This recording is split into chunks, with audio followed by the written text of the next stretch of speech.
بڑی خوبصورت ہمیں گنز بھی نظر آ رہی ہیں. سلمان صاحب السلام علیکم جی, کیسے ہیں آپ؟ خیریت سے ہیں؟ اچھا جی, یہ ہمیں تھوڑا سا بریف کیجیے گا کہ یہ گنز جو ہیں آرڈننس فیکٹری کی, یہ کون کون سی گنز ہیں اس وقت ہمارے؟ ہم بیسکلی 1964 میں ہم نے ٹرانسفر آف ٹیکنالوجی لی تھی HNK جرمنی سے. اس کے بعد ہم نے G3 بنانا شروع کی. G3 83 میں ہم نے اپ گریڈ کر کے G3 A3 اسٹینڈرڈ میں لے گئی, اس سے زیادہ ایڈوانس تھی.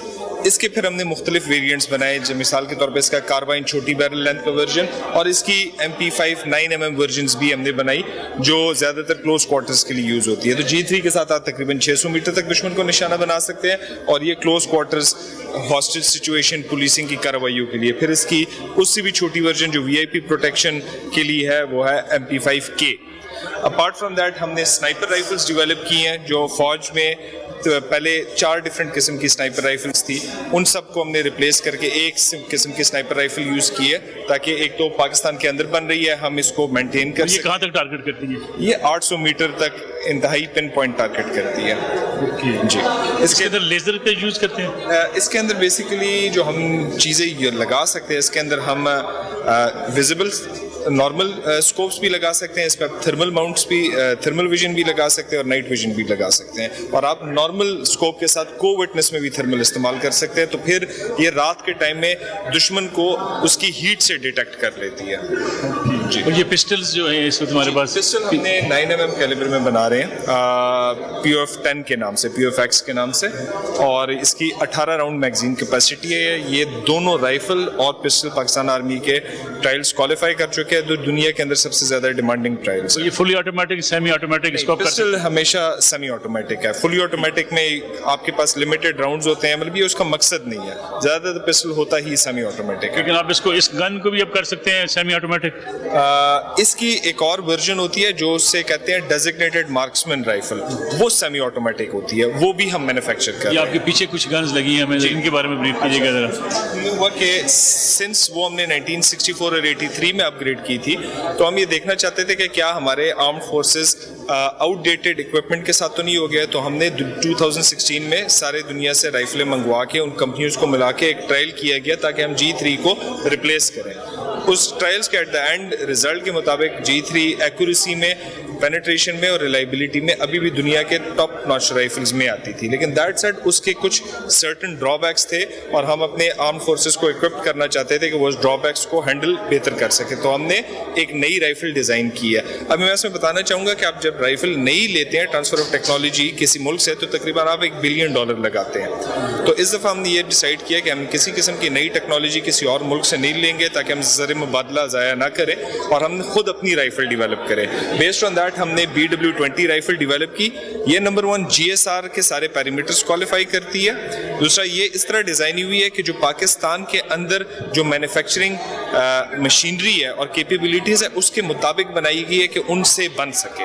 اور تیسرا یہ ہے کہ ہماری آرمی 3 کیلیبرز استعمال کر رہی ہے, 7.62 7.62 39 اور 5.56. اب تینوں کیلیبرز کی 3 ڈفرینٹ رائفلیں ہیں, 3 ڈفرینٹ سپلائی چین ہے, 3 ڈفرینٹ ٹریننگز ہیں. ہم نے یہ کیا ہے کہ اس رائفل کو ہم نے 3 کیلیبرز میں لے آئے ہیں. تو ابھی ایک ہی رائفل ہے جو 3 ڈفرینٹ کیلیبرز میں آتی ہے, 7.62 51 میں بھی آتی ہے, 5.56 میں بھی آتی ہے, اور 7.62 39 میں آتی ہے, جو ایک ہی مینوفیکچرر بنا رہا ہے. مٹیریل اس کا ایک ہے, مشینری اس کی ایک ہے, ٹریننگ اس کی ایک ہے. ہمارے آرم فورسز کے پاس اس وقت جو رائفلز ہیں ساری پاکستان آرڈننس فیکٹری؟ جی, اس وقت جو تقریباً 80% رائفلیں, 90% رائفلیں جو پاکستان آرمڈ فورسز استعمال کری وہ ہماری بنائی ہوئی ہے. انشاءاللہ چند سالوں کے اندر وہ جو باقی 10% بھی ہے وہ بھی ہم انشور کریں گے, ختم کر دیں گے. بالکل, ہماری یہی ٹارگٹ ہے کہ پاکستان کے آرمڈ فورسز, لا انفورسمنٹ اور سول آرمڈ فورسز کے پاس جو بھی اسلحہ ہو وہ پاکستان کے بنایا ہوا ہو, چاہے POF بنائے چاہے ہمارا کوئی اور ادارہ بنائے, لیکن ایٹ لیسٹ اسلحہ اپنا ہونا چاہیے. دفاعی مقصد کے لیے جو ہم ایکسپورٹ کرتے ہیں دیگر ممالک کے لیے تاکہ اپنا وہ ڈیفینس وہ بھی بہتر کر سکیں. اس وقت اسلحے کی ایکسپورٹ ایک بہت بڑا دنیا میں جو ہے وہ آپ سمجھیں کاروبار بھی ہے, آپ کی ملک کی معیشت کے لیے بھی بڑا سپورٹیو ہے, اس کی طرف بھی ہم جا رہے ہیں. جی بالکل, POF تقریباً 40 ڈفرینٹ دوست ممالک کو اپنا اسلحہ اور ہتھیار ایکسپورٹ کرتا ہے. I just put it into perspective, جب میں نے POF جوائن کیا تھا تو اس وقت POF کی ایکسپورٹ 12 سے 13 ملین ڈالر تھی, اور یہ میں بات کر رہا ہوں تقریباً 16 سال پہلے. الحمدللہ اس وقت ہم $1,000 ملین $1 بلین کا اسلحہ اور ویپنری ایکسپورٹ کرتے ہیں. تو یہ ایک بہت بڑا سگنیفیکنٹ چیز ہے. تھینک یو ویری مچ جی. احمد صاحب ہم آپ کے ساتھ ذرا گھومتے ہیں, باقی جگہ بھی دیکھتے ہیں. IDS 24 کے اندر ڈرونز بھی ہمیں نظر آ رہے ہیں. ذرا تھوڑا سا ہمیں بریف کیجیے گا سلمان صاحب, یہ ڈرونز کس نوعیت کے ہیں اور یہ آپ سمجھیں کہ ان کی کتنی کیپیسٹی کتنی ہے, کتنی رینج ہے؟ اب بیسیکلی ڈرونز ایک ضرورت بن چکی ہے اور اس کے اندر ہم نے اپنے آرمڈ فورسز کو اکوپ کرنے کے لیے 3-4 نئے قسم کے ڈرونز انٹروڈیوس کرے. اس میں امپورٹنٹ چیز یہ بتانا چاہوں گا کہ ابھی تک جتنے کوڈ کاپٹرز یوز ہو رہے ہیں وہ بیٹری آپریٹ کرتے ہیں اور بیٹری کی وجہ سے ان کی فلائٹ ٹائم تقریباً 30 منٹ رہتی ہے. یہ اسپیسیفک ڈرون اس دفعہ جو ہم انٹروڈیوس کرا رہے ہیں یہ ہائبرڈ الیکٹرک ہے. اس کے اندر اس میں کے اندر ایک پیٹرول انجن بھی ہے اور ایک بیٹری بھی ہے, جس کی وجہ سے اس کی فلائٹ ٹائم 4 سے 5 گھنٹے ہو چکی ہے. 5 گھنٹے کی فلائی 4-5 گھنٹے. دوسرا, اس کے اندر نارمل کیمرہ نہیں ہے, اس کے اندر تھرمل امیجر کیمرہ ہے جو دن کو یا رات کو دشمن کو اس کی ہیٹ سے ڈیٹیکٹ کر لیتا ہے. اس کے بعد چونکہ اس کی فلائٹ ٹائم 4 سے 5 گھنٹے ہے, یہ دشمن کو ڈیٹیکٹ کرنے کے بعد اس پہ 2 قسم کے حملے کر سکتا ہے. یہ پیچھے سے اپنا اٹیک ڈرون بھیج سکتا ہے جو کہ بیٹری آپریٹڈ ہے, جس کی 35 منٹ فلائٹ ٹائم ہے, اور وہ اس کو راکٹوں سے یا RPG سے 40 ملی میٹر راکٹ سے نشانہ بنا سکتا ہے. یا یہ ڈیسائیڈ کیا جا سکتا ہے کہ ہم اس پہ خودکش ڈرون بھیج دیں جو کہ یہ کوڈ کاپٹر ہے جو 81 اور 60 mm وار ہیڈز کیری کرتے ہیں. اور اس کے علاوہ ہم نے فکس ٹوئن ڈرونز بھی بنائے ہوئے ہیں جس کا انڈیورنس ٹائم تقریباً 1 گھنٹہ اور تقریباً 1 گھنٹہ 30 منٹ ہے. یہ بھی سوسائڈ ڈرونز ہی ہیں اور اس کے ذریعے آپ ہٹ بھی کر سکتے ہیں دیگر ڈرونز کو بھی. یہ ایک ریلیٹیولی چیپ سولوشن ہے اور اس سے آپ ایک بہت ایکسپینسو اکوپمنٹ اڑا سکتے ہیں.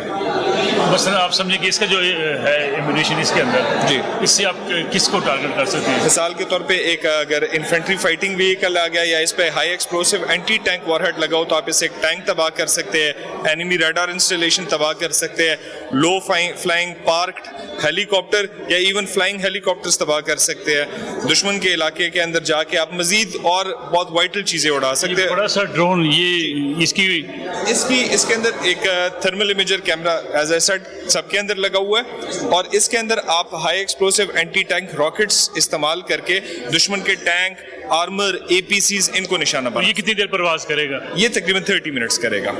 لیکن بیسک آپ کی ٹارگٹ ڈیٹیکشن سرویلنس ڈرون کر دیتا ہے جو سب سے پہلے میں نے بتا دیا, اور وہ ٹارگٹ لاک کر دیتا ہے. اب اگلے کام جو 30-35 منٹس ہیں ان کو ڈھونڈنا نہیں پڑتا, ان کو ایگزیکٹ پتا ہے کہ ہم نے کدھر جا کے کس چیز پہ حملہ کرنا ہے. سولر ڈرونز بھی استعمال کیے جاتے ہیں؟ نہیں, سولر ابھی تک اتنی ایڈوانسمنٹ نہیں آئی کہ وہ ایکچولی فکس ونگ میں کچھ ایگزامپلس ہیں لیکن وہ کمبیٹ اورینٹڈ نہیں ہے کیونکہ سولر پہ آپ ریلائی نہیں کر سکتے. رات کے ٹائم میں, بادل میں, آج کل کے اسموگ کے دنوں میں بھی آپ سولر پہ ریلائی نہیں کر سکتے.